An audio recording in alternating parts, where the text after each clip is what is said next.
Sa ating lahat at pag-uusapan po natin ngayon ang isang topic tungkol sa final stage of salvation.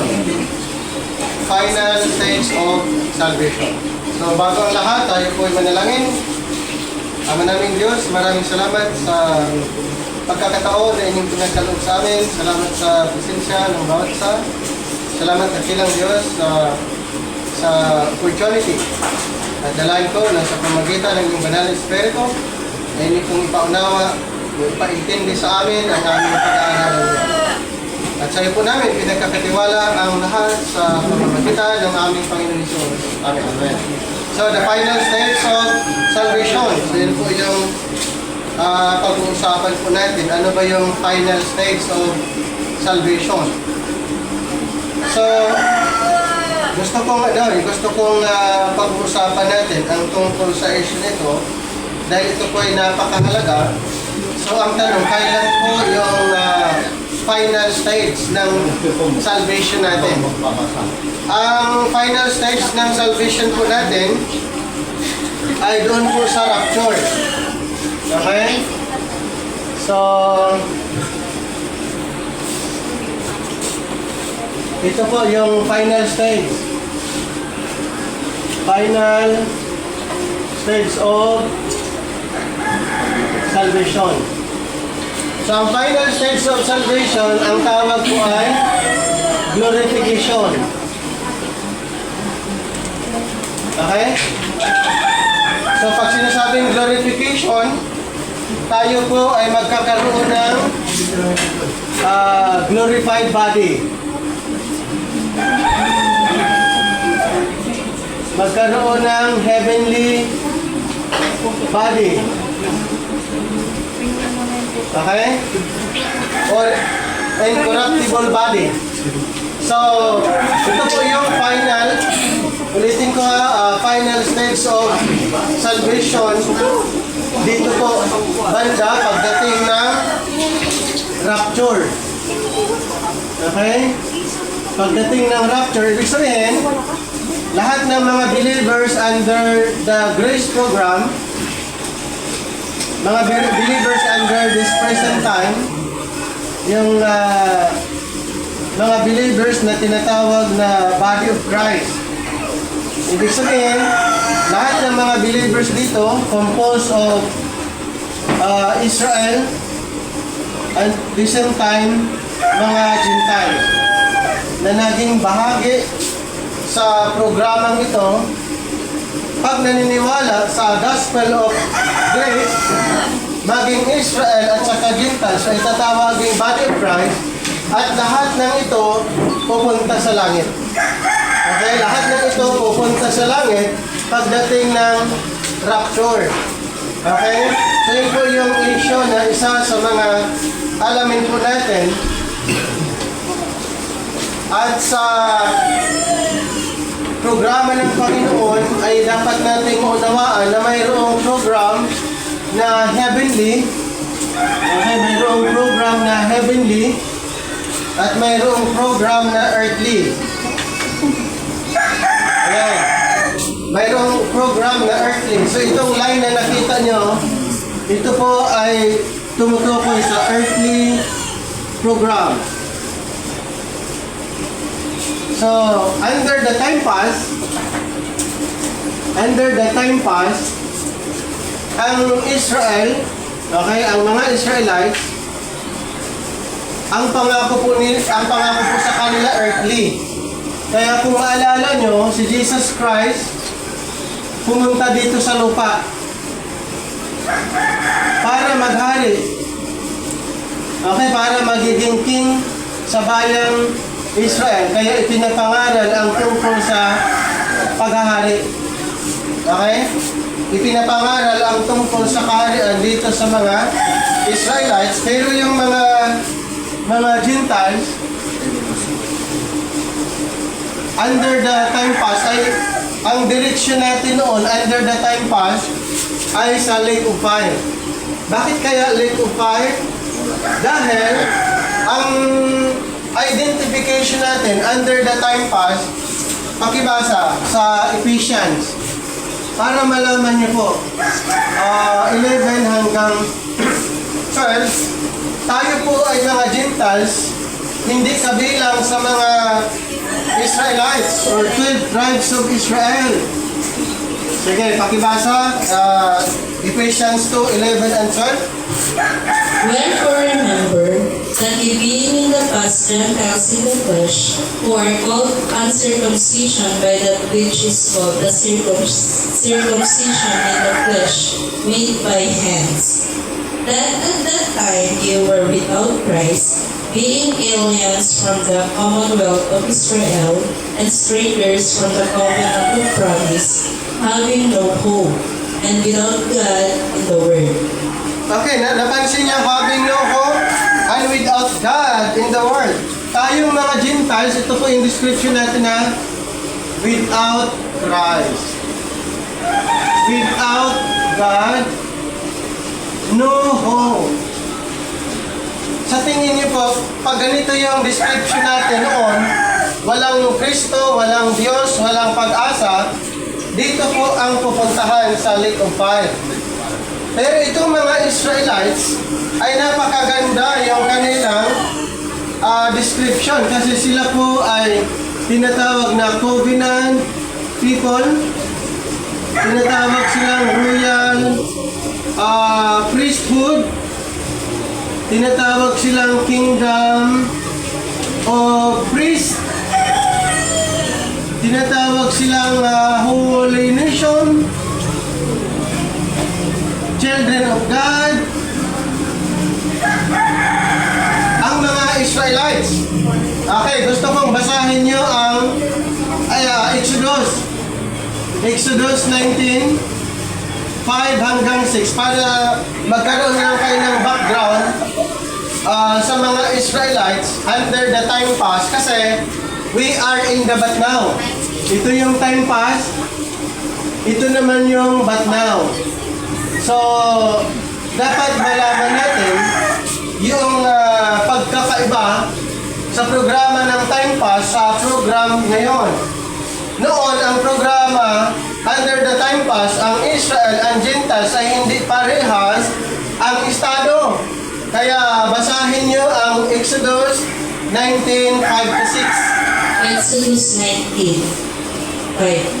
Now therefore, if ye will obey my voice indeed, and keep my covenant, then ye shall be a peculiar treasure unto me above all people, for all the earth is mine.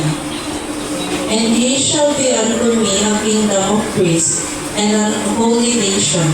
These are the words which thou shalt speak unto the children of Yan, Israel. children of Israel. Napansin niyo po, ang mga Israelites, ito po sabi, if will obey my voice indeed, and keep my covenant. So sila yung covenant people. Keep my covenant, then ye shall be a peculiar treasure unto me above all people. Pag sinasabi na peculiar, special people. Peculiar, special people above all people. Ibig sabihin, ang mga Israelites sa time na ito, sila po special people kumpara sa mga hintel. Sila po yung tinatawag na kingdom of priests. Dito po tayo sa verse number 6. And ye shall be unto me a kingdom of priests and a holy nation. And these are the words which thou shalt speak unto what? The children of Israel. Hindi tayo kasama mga kapatid dahil sa programa na ito, excluded ang mga hintel sa programa ng Panginoon sa Israel. Kaya nga binasa natin kanina, ang mga hintel ay strangers. Ano pa? Strangers, foreigners. Doon sa Commonwealth of Israel, ang Gentiles ay strangers, foreigners. Without God, without Christ, no hope. Under sa time na ito. Ibig sabihin po, nung dumating si Jesus Christ, nung hindi pa siya namatay, ay nakafocus siya dito sa mga Israelites. Okay? Kasi, tayo po ay nagiging part doon sa programa after the death of Christ nung umakyat ang Panginoon, and then mayroon siyang kinausap na tao na pinagkatiwalaan dito po sa panahon natin ngayon, si Apostle Paul. Dito po nagkaroon ng programa na ang mga hintel kasama, unlike sa panahon noon na nakafocus lang sa mga Israelites. Dito ay ang focus sa mga Gentiles naman nung tinawag si Apostol Pablo bilang apostol ng mga hintel. Basahin niyo ang Romans 11:13. Romans 11:13 para makita niyo po mga kapatid at maunawaan niyo na bakit mayroong tinatawag final stage of salvation or glorification kumpara dito. Okay, yung glorification na sinasabi, yung pag-uusapan po natin, ay nakafocus lang sa panahong ito, hindi dito, sa programang ito, yung final stage of salvation ng mga believers sa panahon ng biyaya. Pakibasa ang Romans 11:13. For I speak to you Gentiles, inasmuch as I am the apostle of the Gentiles, I magnify mine office. Alright. Sabi niya, I am the apostle of the Gentiles. Sino po yung mga Gentiles? Tayo, mga Gentiles ang tawag sa atin mga kapatid. Hindi tayo kasama sa 12 tribo ng Israel. Kaya, pag sinasabing hintel, tayo yon. Ngayon, nung tayo naniwala sa Gospel of Grace, hintil pa ba ang tawag sa atin? Hindi na. Ang tawag sa atin, Body of Christ. Ang tawag na po sa atin ay Body of Christ. Okay? So, si Apostle Paul ang piniling apostol para sa mga hintil sa panahong ito. Kung punta kayo backward before the death of Jesus Christ, si Kristo ipinadala lamang sa mga Israelites. Nung siya ipinanganak siya para sa Israel. Okay? Basahin natin. Ang Matthew 1:21. Matthew 1:21 para maunawaan niyo po kung bakit mayroon pong tinatawag na final stage of salvation at ito'y mangyayari sa panahon ng caught up or rapture. Matthew 1:21. And she shall bring forth a son, and thou shalt call his name Jesus, for he shall save his people from their sins. Alright. Yung sinasabi niya, He shall save His people from their sins. Ang bayan ng Panginoon, bago pa siya namatay, ay ang mga Israelites. Okay? Ang bayan ng Panginoon, nung bago siya namatay, ay ang mga Israelites. Kasi hindi tayo kasama sa bayan ng Panginoon sa time na ito dahil si Jesus Christ dumating intended for this group. Hindi kasama ang mga hintel. Mayroong lumapit sa Panginoon that time, isang hintel. Pero sabi ng Panginoon, ako'y ipinadala lamang sa bayang Israel. Basahin niyo ang 15:24 ng Mateo. 15:24. Si Jesus Christ ay nilapitan ng isang hintel. Pero sabi ng Panginoon, basa? But he answered and said, I am not sent but unto the lost sheep Alright. of the house of Israel. I am not sent but unto the lordship of the house of Israel. Jesus Christ came exclusively for the nation Israel at hindi tayo kasama. Ulitin ko po, nung ang mission ng Panginoon bago siya namatay, ang mission niya sa Israel. Iligtas niya ang bayang Israel. Hindi tayo naging part ang mga hintel doon sa kanyang programa, yung focus ng kanyang programa. Idagdag niya nga ang Romans 15:8. Romans 15 verse 8, patunay na ang Panginoong Hesus ay sa mga Israelites siya isinugo. Sige. Now I say that Jesus Christ was a minister of the circumcision for the truth of God, to confirm the promises made unto the fathers. Alright. So Jesus Christ came bilang confirmation doon sa promises. And He came as a minister of Israel. Hindi po sa mga hintal, He came as a minister of the nation Israel bilang confirmation sa sinasabi ng forefathers. Pag sinasabi natin forefathers, sila Abraham, Jacob, Isaac, Jacob. So yun po yung tinatawag na forefathers. So Jesus Christ came actually a confirmation kung ano ang sinasabi ng mga forefathers at siya'y minister dito po sa mga Israelites. Okay? At ang Panginoong Jesus pumili ng 12 apostles para sa 12 tribes of Israel. Okay? 12 apostles pinili ng Panginoon para sa 12 tribes of Israel. So, yun yung purpose kung bakit ang Panginoon pumili ng 12 apostol as representative of the 12 tribes of Israel. Basahin niyo yung 19:28 ng Mateo. Mateo 19:28. Ito po ay makikita nyo kung bakit 12 ang piniling apostol, dahil pag naghahari ang Panginoon, ang 12 apostol ay magiging judges, judging the 12 tribes of Israel. Basa?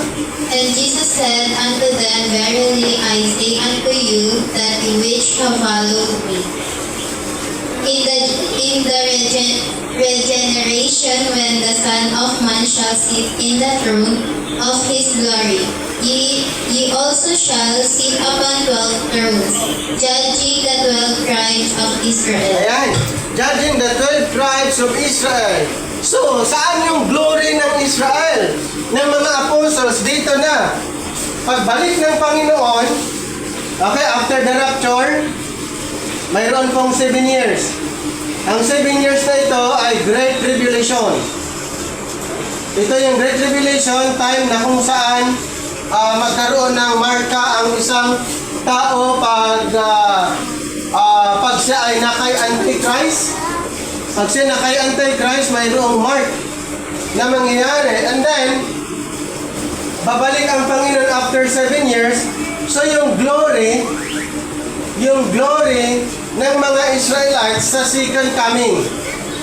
Okay, sa second coming ng ating Panginoong Hesus, dito po sa kingdom, ang Panginoon maghari sa kanila 1,000 years. So yung glory ng mga Israelites dito. Ang sa atin naman, ang mga believers ngayon, ang glorification sa langit. Mayroon pong pagkakaiba, mga kapatid. Ang glorification ng mga believers ngayon sa langit, ang glorification, ang final stage ng mga Israelites din, mga believing Israelites, ang glory po nila ay dito. So mayroong na-mention sa 1 Peter 1:11. Gusto kong basahin natin ang 1 Peter. Sige. I-start sa 10. 1 Peter 1, yes? Peter, an apostle of Jesus Christ, to the strangers scattered throughout Pontus, Galatia, Cappadocia, Asia, and Bithynia. 1 Peter 1, verse 10 to 11. Verse 10 to 11.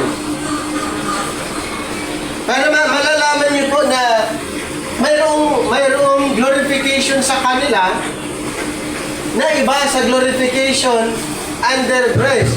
So, walang glorification, okay, na pinag-uusapan na sabay.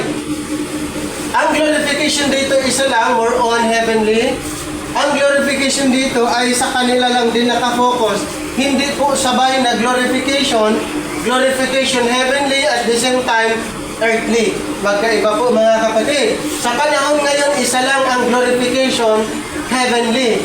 Pag naniniwala sa gospel of grace, ang glorification niya sa heaven. Pag dito naniniwala ang isang tao, tapos sa panahon ngayon, hindi po masusumpungan niya ang glorification dahil ang program na nag-operate niyan ay isang programa lang. Hindi dalawa. Okay? So, Nung ito ay nag-operate, wala ito. Pero yung ito ay nag-operate, wala naman ito. Nag-stop temporary, then ito tuloy lang after the caught up or rapture. Ito tuloy lang po yung programa ng Panginoon sa mga Israelites. Ngayon, alamin natin yung propesya. Pakibasa, 1 Peter 1, 10 to 11. Of which salvation the prophets have inquired and searched diligently, who prophesied of the grace that should come unto you. Searching what manner of time the Spirit of Christ which was in them did signify, when it testified beforehand the sufferings of Christ and the glory that should Ayan. follow. So the glory that should follow. So yung sufferings na sinasabi po ay doon sa cross. Yung tinatawag na sufferings. Okay, sufferings. Yun yung sa cross. And then glory, dito na. Yung next. Pag sinasabi na the sufferings of Christ and the glory that should follow, suffering and then ito yung next. Kasi ito hindi siya nakita ng mga propeta, ito pong programang ito, dahil direct revelation kay Apostol Pablo. The revelation of the mystery ay kay Pablo ipinagkatiwala. So yung propesya ang nakita yung sufferings ni Christ, and then next ito, glory. Sino nakakita? Yung mga propeta. Okay, yung mga prophets, nakita niya sufferings of Christ, the glory that should follow. Therefore, ang glorification, ang glory ng mga Israelites, pagbalik ng Panginoon dito sa millennium. Maghahari ang Panginoon sa mga Israelites 1,000 years, pero ito po ay separate program patungkol sa langit. Ang glorification, ulitin ko, under grace ay sa langit, hindi po kasama sa programa under this program na nakafocus more on sa mga Israelites. Kaya kung maghahari ang Panginoon sa mga Israel, dito po, doon po nila masusumpungan yung glory. Kaya balikan natin yung di ba? Sa Matthew 19:28, ano yung sinabi doon na the 12 apostles ay bilang judges judging the 12 tribes of Israel. Yun po yung rason kung bakit ang Panginoon pumili ng 12 apostol para sa 12 tribo ng Israel. Ibig sabihin po, ang 12 apostol ay hindi apostol natin. Bakit? Ang Panginoon pumili ng apostol para sa atin. Nakuha yan, nasundan niyo po. Kasi mahalaga to, dahil maraming mga maraming na inaangkin nila na ang 12 apostol ay apostol din nila. Hindi po kasi hindi tayo kabilang sa 12 tribo ng Israel. Kaya ang 12 apostol intended for the Israelites. Ito po yung pangalan ng mga apostol, pakibasa, Mateo 10. Mateo 10, 1 to 4. Para malaman nyo yung pangalan ng mga apostol. Hindi kabilang si Pablo doon sa 12. Okay? Mayroon na pong 12 ang Panginoon na pinili. Kaya, mga kapatid, kailangan maunawaan natin. Ang 12 apostol, hindi natin apostol. Ang apostol natin ay si Apostol Pablo na pinili ng Panginoon. Kaya pag nagkamali tayo mga kapatid, delikado po. Bakit? Ay inaangkin natin yung katuruan na hindi na para sa atin. Kasi yung mga 12 apostles, ang turo na ibinigay ng Panginoon sa kanila for the Israelites. Paano kung magkamali tayo? Walang saysay po yun. Useless kung magkamali po tayo ng pinaniwalaan. Ipakibasa, Matthew 10, 1 to 4. Yes.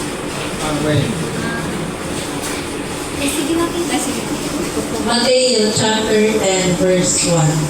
And when he had called unto him his 12 disciples, he gave them power against unclean spirits to cast them out, and to heal all manner of sickness and all manner of disease. Verse 2. Now the names of the 12 apostles are these. The first, Simon, who is called Peter, and Andrew, his brother, James the son of Zebedee, and John his brother, verse 3. Philip and Bartholomew, Thomas and Matthew the publican, James the son of Alphaeus, and Levius, whose surname was Thaddeus, or Simon the Canaanite, and Judas Iscariot, who also called betrayed Alright. him. So yun po yung pangalan ng mga 12 apostol. Hindi kasama si Apostol Pablo sa 12. Okay? Kailangan malinaw sa atin yan. Ngayon, ang 12 ito ay mayroong utos ang Panginoon. Mayroong utos ang Panginoon yung 12 na pinangalanan dito sa chapter 10, 1 to 4, binasa natin. At yung 12 ito, binigyan sila ng karapatan, authority. Ano yung authority nila? Ito po, He gave them power against unclean spirits, to cast them out, and to heal all manner of sickness, and all manner of disease. Sino po yung mga 12 apostol? Sila po ang mayroong karapatan. Sila po ang binigyan ng authority na magpagaling ng may sakit. Okay? To clean, He gave power against unclean spirits, to cast them out, and heal all manner of sickness, and all manner of disease, ang mga 12 apostol. At ito yung utos ng Panginoon. Tignan niyo kung itong 12 ito, kasama ba ang mga hintel sa utos ng Panginoon? Ituloy niyo yung Matthew 10, 5 hanggang 6. Matthew 10, 5 hanggang 6. Dito po, malalaman nyo kung ang 12 apostol na ito ay kasama ba tayong pupuntahan ng mga ito. Pakibasa. Matthew 10, chapter 10, verse 5. These 12 Jesus sent forth and commanded them, saying, Go not into the way of the Gentiles, and into any city of the Samaritans enter ye not. Verse 6. But go rather to the lost sheep of the house of Alright. Israel. But go rather to the lordship of the house of Israel. They were prohibited to go sa mga hintel. Go not into the way of the Gentiles, but go rather to the lordship of the house of Israel. Kaya ulitin ko po, yun yung isang rason kung bakit hindi natin apostol ang 12 dahil ang mission nila sa Israel. Hindi naman kasama ang mga hintel sa mission nila.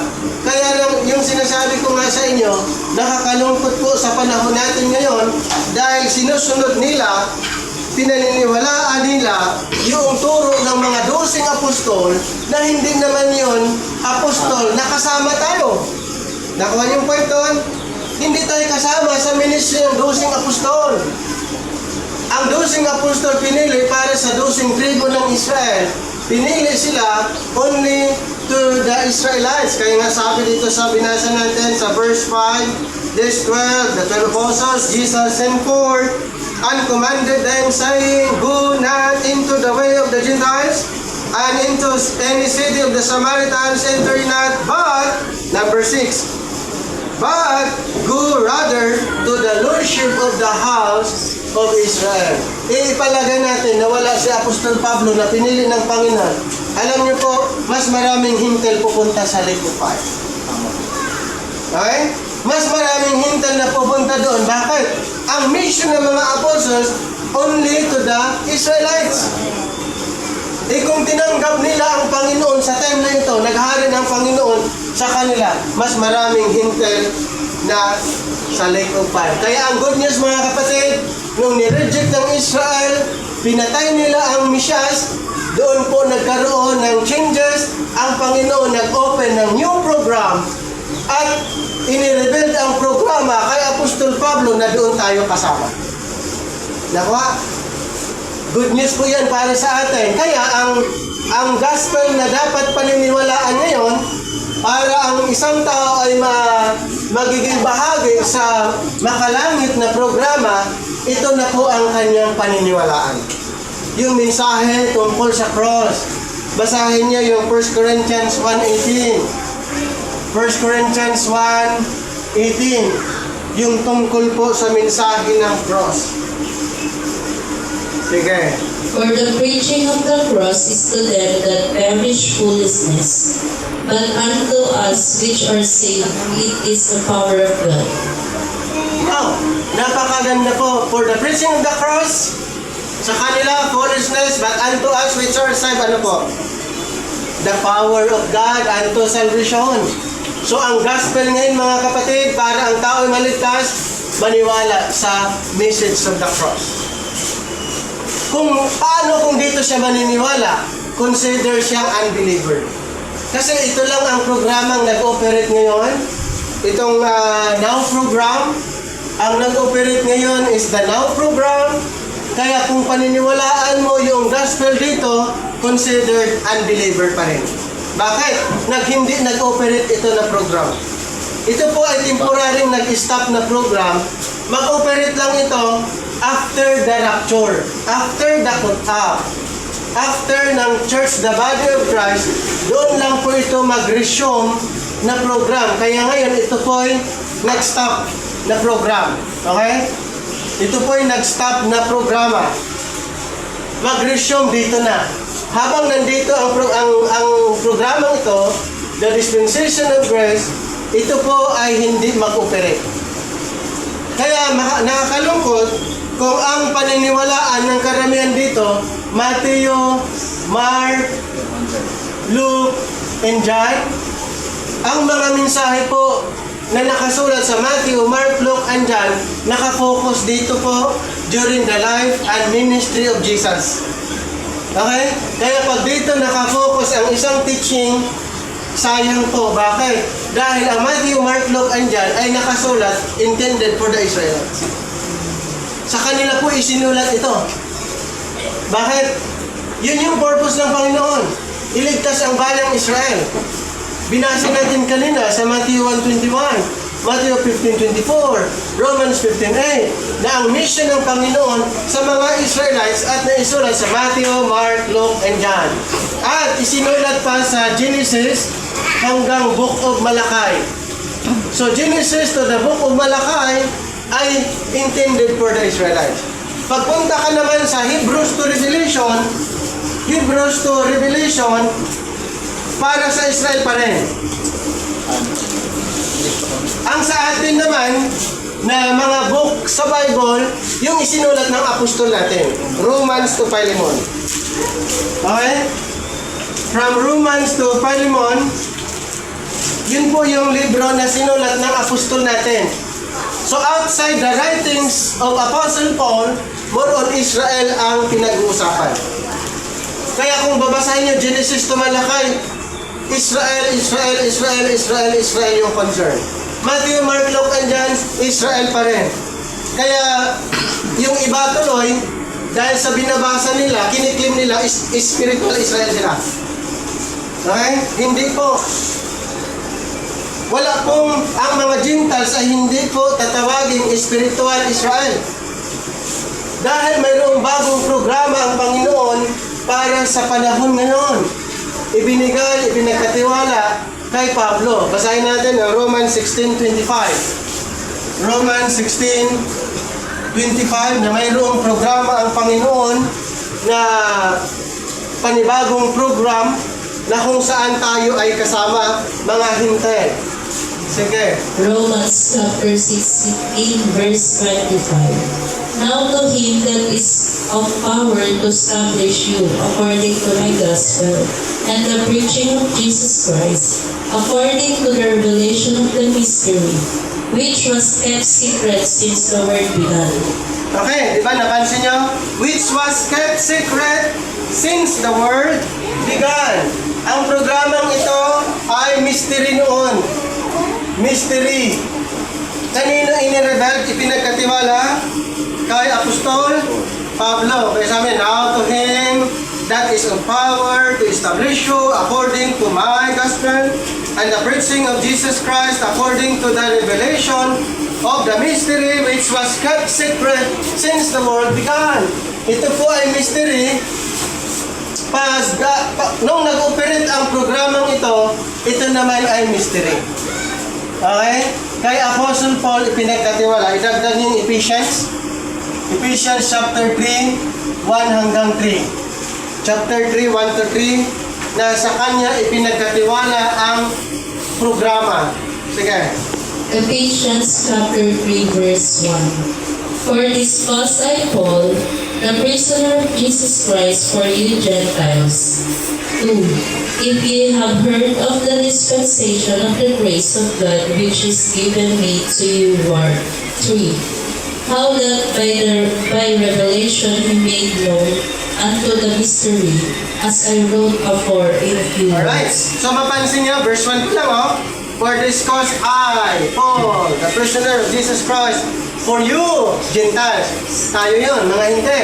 For you, Gentiles. Dito po, Israel lang lahat ang concern. Pero dito po, mapapansin nyo sa writings ni Apostle Paul, dito po, nababanggit paulit-ulit ang Gentiles. Apostle of the Gentiles. Teacher of the Gentiles. More on, nakafocus sa mga Gentiles, salvation sent unto the Gentiles. Kaya dito po sa binasa natin, sa verse 2, if ye have heard of the dispensation of the grace of God, which is given me to you ward. Number 3, how that by revelation he made known unto me the mystery. Kay Apostle Paul, ipinagkatiwala ang programang ito. Okay, hindi nalaman ng mga propeta, apostle, sa time pass program, ang programang ito dahil direct na inireveal ng Panginoon ang programang ito kay Apostol Pablo na tayong mga hintel ay kasama sa programa. Napakaganda po na tayo supposed to be noon without Christ, without God, no hope, aliens, strangers. Ito sana ang pupuntahan natin. Pero ngayon po, napapunta na po sa langit. Hindi na po dito. Okay, hindi na po dito. Lahat ng naniniwala, aakyat sa langit. Paano yung mga hindi naniniwala? Dito naman sila. Okay? So, ibig sabihin, napakahalagang paniwalaan ang message of the cross. Okay? Mahalaga na ito po ay maunawaan natin. Ang gospel po sa panahon natin ay gospel of grace. Kaya salvation by grace. Ephesians 2:8 and 9. Ephesians 2:8 hanggang 9 para makita nyo na sa time na ito ay salvation totally by God's grace. 8 to 9 po. Ha? Sige. 8 to 9. Yes? Ephesians chapter 2 verse 8. For by grace are ye saved through faith, and that not of yourselves, it is the gift of God. 9. Not of works, lest any man should O, di boast. ba? Malinaw. For by grace are ye saved. Past tense. Are ye saved. Through faith. Through faith in Christ's finished work. Through faith in Christ's finished work. Hindi po nung siya ipinanganak. Ibang gospel nung siya ipinanganak, ibang gospel nung siya namatay. Okay? Kaya nung siya ipinanganak, mapansin niyo po, ang dapat na mag-celebrate ng Christmas ay mga Israel kung tutuusin. Bakit? Ipinanganak siya para sa Israel. Ipinanganak si Jesus Christ para sa Israel. Di ba mapansin niyo pag Christmas, more on birth of Jesus Christ? Pero kung alamin natin ang Bible, ang Panginoong Jesus ipinanganak para sa Israel. Kasi siya maghahari sa bayang Israel. Tayo po, naging part lang po sa programa after the days of Christ. Nagiging part tayo doon sa program ng Panginoon nung tayo naniwala sa gospel of grace, the message of the cross. Okay? Doon po tayo nagiging part sa programa. Kaya nga dapat maunawaan natin ang salvation ngayon nasa hintel. Noon sa Israel, basahin niyo yung Mateo 4:22. Mateo 4:22. John 4:22. John 4:22. Para malaman nyo na ang salvation ay sa Israel. Okay, sa Israel po. Noon. John chapter 4 verse 22. Ye worship, ye know not what. We know what we worship, for salvation is the Jews. Okay, ang salvation ay sa kanila. Pero ngayon po, good news, ang salvation na sa ating mga hintel. Acts 28:28. Acts 28:28. Acts 28:28 na ang salvation ngayon, okay, mayroong changes na sa hintel. So yun yung kaibahan. So from salvation na dati sa Israel, ngayon ay nasa mga Gentiles. Sige. Acts po. Acts 28:28. Be it known therefore unto you, that the salvation of God is sent unto the Gentiles, and that they will hear. Oh, napansin nyo? Noon, sa Israel. Ngayon, sa mga hintel. Kaya sabi ko na para sa atin po, ito po ay pag na-miss ng karamihan, wala ng chance maligtas.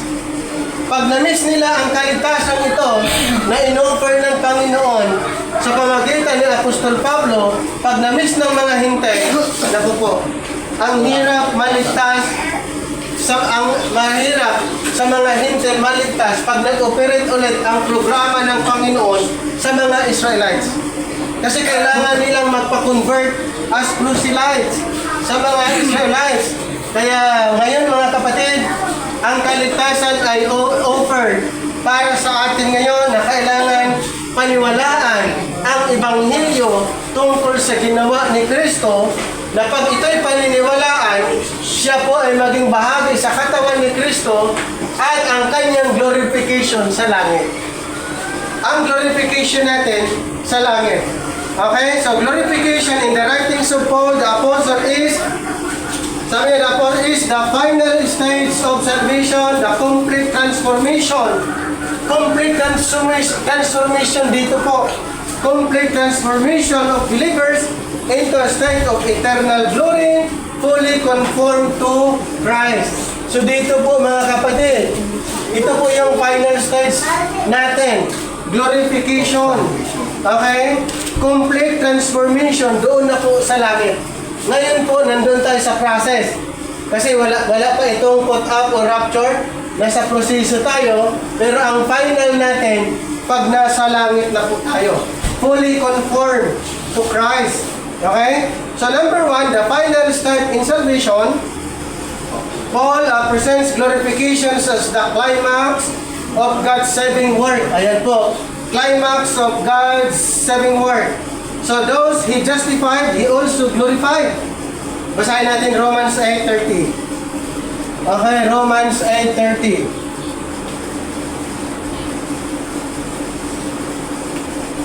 Ayan. Romans 8, verse 30. Moreover, whom He did predestinate, then He also called. And whom He called, then He also justified. And whom He justified, then He also glorified. Alright. Napansin nyo, ang mga believers ngayon ay pinawalang sala, justified. Napawalang sala, at lahat ng napawalang sala, ano daw? Sila po ay mag-glorified dito na. Lahat ng pinawalang sala, sila po yung mag-glorified. Magkaroon ng glorified body. Ano yung glorified body? Kung ano yung katawan ni Kristo nung siya'y nag-resurrect, magiging ganun po ang katawan natin pag tayo nasa langit. Basahin yung Philippians 3:21. Philippians 3:20 to 21. Sige. Philippians chapter 3, verse 20. For our conversation is in heaven, from whence also we look for the Savior, the Lord Jesus Christ. 21.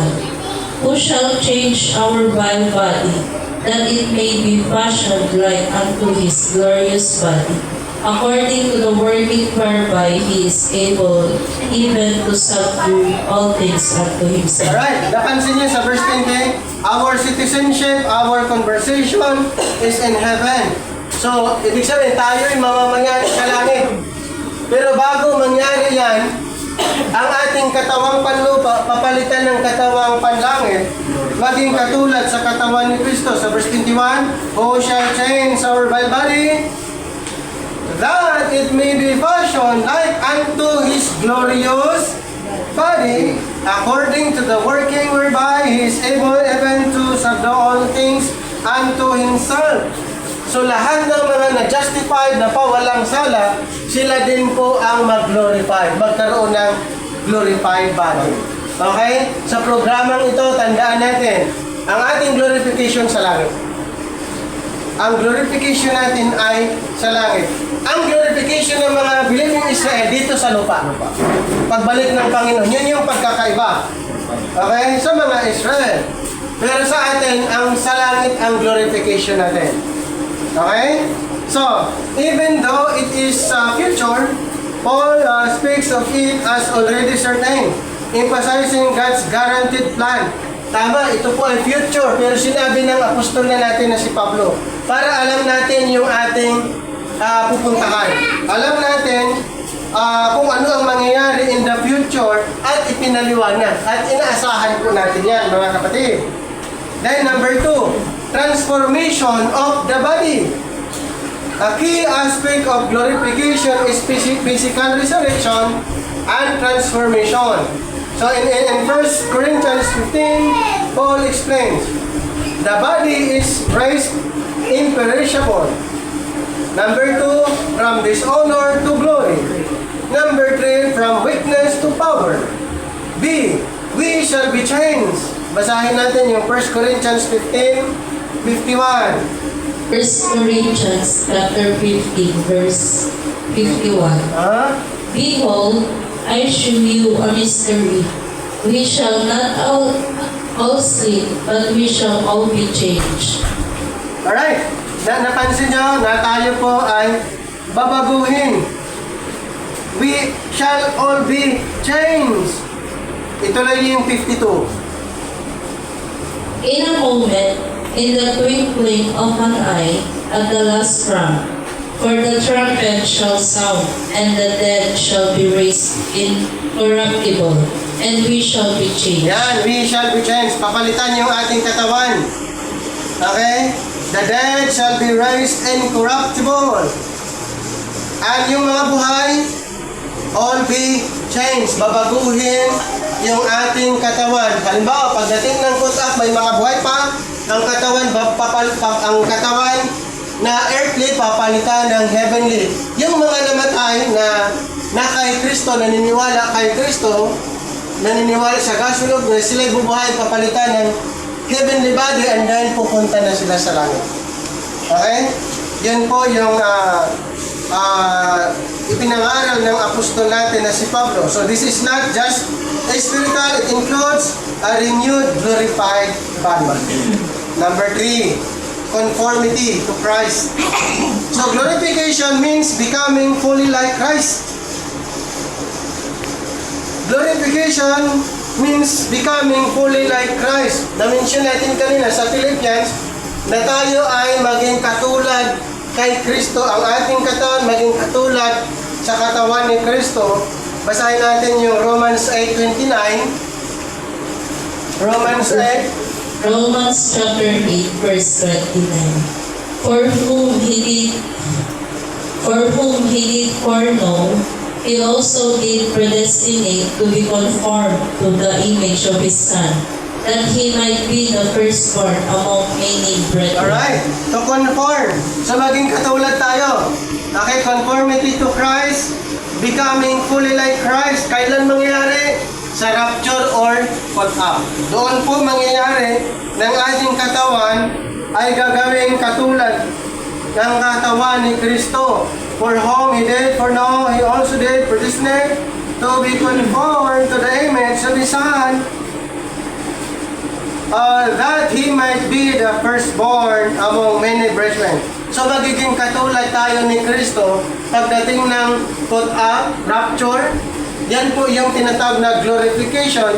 Yan po yung final stage of our salvation, glorification. So He will transform our lowly body to be like His glorious body. Nabasa natin kanina sa Philippians 3:21. He will transform our lowly body to be like His glorious body. Basahin natin ulit ang Philippians 3:21. Sige. Who shall change our vile body, that it may be fashioned like unto His glorious body, according to the working whereby He is able even to subdue all things unto Himself. Ayan. So dito po, yung vile body, ang ating katawan na nabubulok, papalitan ng katawang hindi nabubulok. Yung ating katawang panlupa, papalitan ng katawang panlangit. Yan po ang mangyayari sa atin mga kapatid kung naniniwala sa gospel of grace. Kung naniniwala sa gospel of grace, eh paano nag-assume ka na sa langit pupunta, ang gospel mo ay under dito. Hindi po pupunta doon. Okay? Useless po. Kasi, ang programang ito nga, nag-stop temporary.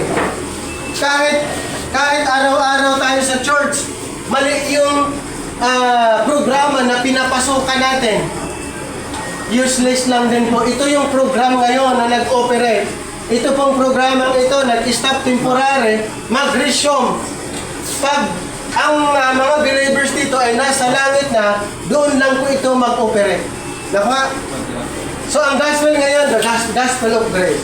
Kung gusto ng tao na pupunta sa langit, makakasama sa rapture, dapat paniwalaan ang gospel of grace.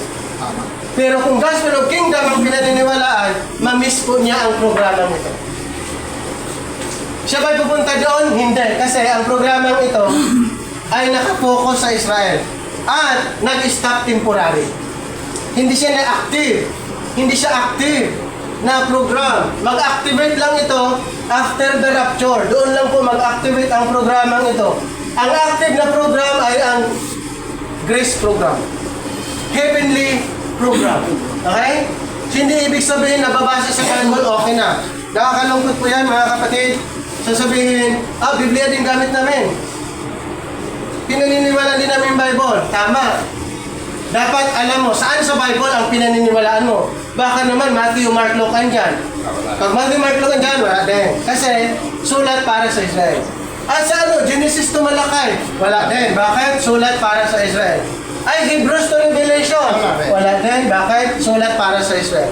Ang sulat para sa atin, yung sinulat ng apostol natin na si Pablo, from Romans to Philemon. Nakuha? Yung instruction po ng para sa Church, the Body of Christ, ay matatagpuan sa kanyang sulat. Ang instruction po ay na nasa atin ay isinulat niya. Ibig sabihin ba, hindi natin pag-aralan yung mga hindi sulat niya? Aralin po natin. Bakit? Para malalaman natin paano nag-work ang Panginoon sa buhay ng mga Israelites. Kailangan nating aralin para naman malalaman natin from Genesis to Malakay. Matthew, Mark, Luke, and John. Hebrews to Revelation. Tama na hindi naka-address sa atin, pero aralin natin for learning purposes. Ano sabi sa Romans 15:4? Aralin natin for learning purposes lang. Pero hindi for application, hindi for obedience, hindi po. For learning purposes lang. 15:24 ng Mateo. Roma, sorry. 15 verse 4. For whatsoever things were written aforetime were written for our learning, that we through patience and comfort for the scriptures might have hope. Di ba? For learning lang.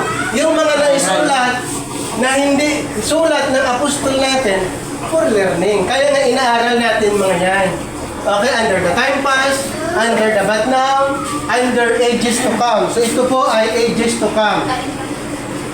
Ages to come. Okay? So tandaan natin, we are in the but now program. We are not under the time past nor under ages to come, but we are under the but now program. Okay? So Christ is both the Father and the source of this transformation. So yun po yung pinag-aaralan natin kasi siya po yung pattern. Siya po yung nag-resurrect at hindi kailanman namatay. Nung siya nag-resurrect, ay hindi na po siya namatay. Kasi ang kanyang body ay napalitan into eternal body. Yung physical body, napalitan ng spiritual body. Number 4, freedom from sin and suffering. And like sanctification, which is ongoing, glorification is complete. Pag sinabing glorification, complete. Ang ating katawan mapalitan. Kaya, pag ang ating katawan napalitan ng heavenly body, wala ng kasalanan, no more sin, no more death, no more suffering. Paul ties this to renewal of all creation in Romans 8:21. Creation itself will be set free. Okay, pakibasa ang Romans 8:21. Because the Creator itself also shall be delivered from the bondage of corruption into the glorious liberty of the Oh, children di ba? of God. Ganun po yan. Creation itself will be set free. Kaya ulitin ko mga kapatid, sa mundong ibabaw, punong-puno ng kasalanan, kamatayan, suffering, tama, normal, no exemption. Pero after na ang mga believers ay mayroon ng glorification, naranasan na natin yung glorified body, ito pong good news, no more sin, no more death, no more suffering. Wow! No more suffering. Yun po yung inaasahan natin mga kapatid. Kaya, habang nandito tayo sa mundong ibabaw na punong-puno ng kasalanan, paghihirap, ituon natin ang ating kaisipan sa inihanda ng Panginoon na katawan na wala ng kasalanan, walang kamatayan, at walang paghihirap. Number 5. Number 5 is actually a future but anticipated now. Believers don't yet experience glorification fully. Tama. Okay? Future but anticipated. Now, believers don't yet experience, wala pa naka-experience maliban kay Kristo ang naka-experience ng glorification. Okay? But they hope for it. Anong sabi sa Romans 8:18? Romans 8:18. Romans chapter 8, verse 18. For I reckon that the sufferings of this present time are not worthy to be compared with the glory which shall be revealed in us. Di ba? Hindi may compare yung glory na yun. The suffering of this present time are not worth comparing with the glory. Tama, naghihirap tayo, nagkaroon tayo ng mga trials sa buhay natin, pero hindi po yan maikumpara doon sa inihanda ng Panginoon na glory. Okay?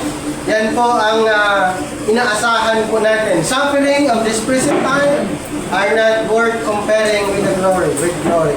So the Spirit is guarantee or first fruits of what's coming. Kaya ang good news po, yung mga believers ngayon ay sinilyuhan ng banal na Espiritu. So lahat ng may silyo, yan po'y pupunta lahat sa langit. Ephesians 1:13. Ephesians 1:13. Lahat ng mga believers na nampalataya under this present time ay tinataka ng banal na Espiritu. Pakibasa. Ephesians chapter 1, verse 13. In whom ye also trusted, after that ye heard the word of truth, the gospel of your salvation, in whom also after that ye believed, ye were sealed with the Holy Spirit of Di ba? Ano yung promise. process doon? Makita niya, sabi dito, in whom you also trusted after that you heard the word of truth. Ano yung word of truth? Yung katuruan under this present time. Once yun ay narinig, and then, the gospel of your salvation, so ikaw ay naniniwala sa Ebanghelyo, ikaw ay maligtas. And then, nung ikaw ay maligtas, dahil sa paniniwala, ay tatakan ka ng banal na Espiritu. Ibig sabihin po, kung pinaniniwalaan mo ang Ebanghelyo tungkol sa biyaya ng Panginoon, tungkol sa kanyang ginawa mismo sa cross, yun po yung ni-require na ikaw ay matatakan ng Espiritu, dapat paniwalaan mo yung Ebanghelyo dito. Paano kung ang Ebanghelyo pinaniniwalaan mo under the time pass? Magkaroon ka ba ng tatak na Espiritu? Wala. Wala po. Kasi yung tatak na Espiritu, mangyayari lamang kung paniniwalaan ang gospel of grace under this present time. Okay? So, let's proceed. Number 6, connected to Christ's return, yung sa rapture or caught up, dito po. So connected po yan sa coming ni Kristo. Glorification happens at the return of Christ. So dito po sa rapture, mangyayari sa under the kingdom program, sa second coming naman sa kanila. Magkaroon sila ng glorification, glory. When Christ appears, then you also will appear with Him in glory. Colossians 3:4, pakibasa.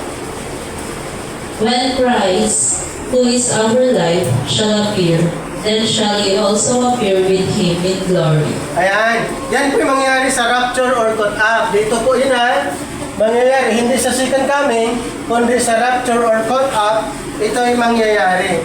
Kaya ang binanggit dito sa verse 4, when Christ, who is our life, shall appear, that time, the rapture, then shall you also appear with Him in glory. And also, linked with resurrections at the last day. Binasa natin sa 1 Corinthians 15. Pinag-uusapan po doon na pag nangyayari yan, tayo po ay magkaroon ng incorruptible body or heavenly body, glorified body sa time na yan. Sa caught up or rapture. So, for Apostle Paul, glorification is the guaranteed future transformation of believers. Future pa po yun yung transformation, glorification sa future pa. Yun yung inaasahan natin. Kaya habang nandito tayo, habang nagsisimba tayo, gumagawa tayo ng mga bagay para sa Panginoon, dapat hindi mabago yung ating pananaw na ang glorification, glorified body ay ma-experience natin pagdating ng caught up. Huwag lang baguhin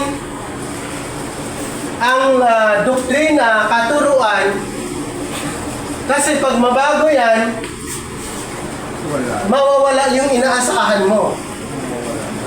Kasi ang nagtuturo tungkol sa glorification in heaven ay si Apostol Pablo at isinulat niya sa 13 epistles. Okay? Sa 13 epistles, isinulat niya yung glorification ng mga Greek believers doon sa langit.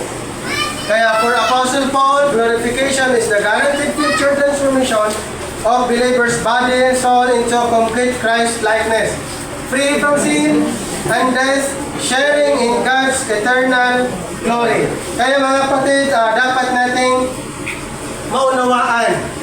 Okay?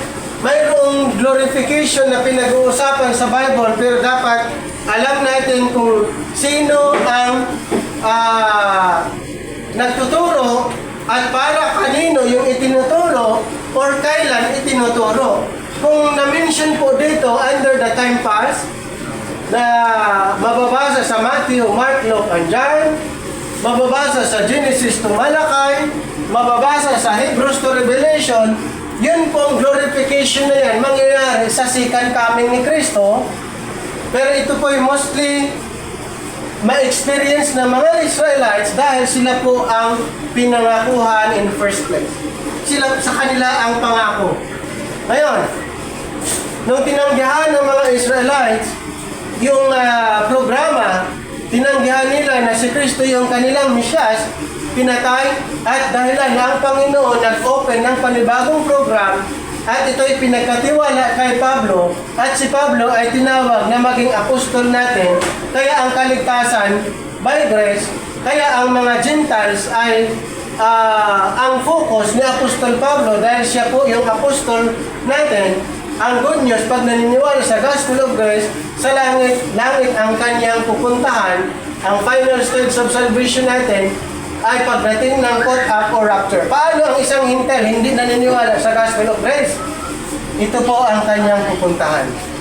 Kasi pag i-reject ang gospel na ito, isa lang ang gospel ngayon. Para ang tao maligtas. Once na i-reject ang isang gospel na ito lang ang kanyang pupuntahan. Lake of fire. Kaya sana mga kapatid ay naunawaan niyo po yung ating pag-aaral sa oras na ito. The final stage of salvation is glorification. Kahit saan mangyayari? Sa langit po. Pagdating ng caught up or rapture. Manalangin tayo. Maraming salamat kapilang Diyos sa pagkakataon nito na inyong pinagkaloob. Salamat sa presensya ng bawat isa. Salamat sa pangunawa na inyong ipinagkaloob sa bawat isa. At aming itinataas, Panginoon, ang araw na ito sa inyo at kami po ay naniniwala na ang bawat isa sa amin ay inyo pong patuloy na pagpalain, protection sa bawat isa. At maraming salamat na kilang Diyos. Kaya ang lahat ng ito ay aming pinagkatiwala sa inyo sa pamagitan ng aming Panginoong Hesus. Amen! Maraming salamat po!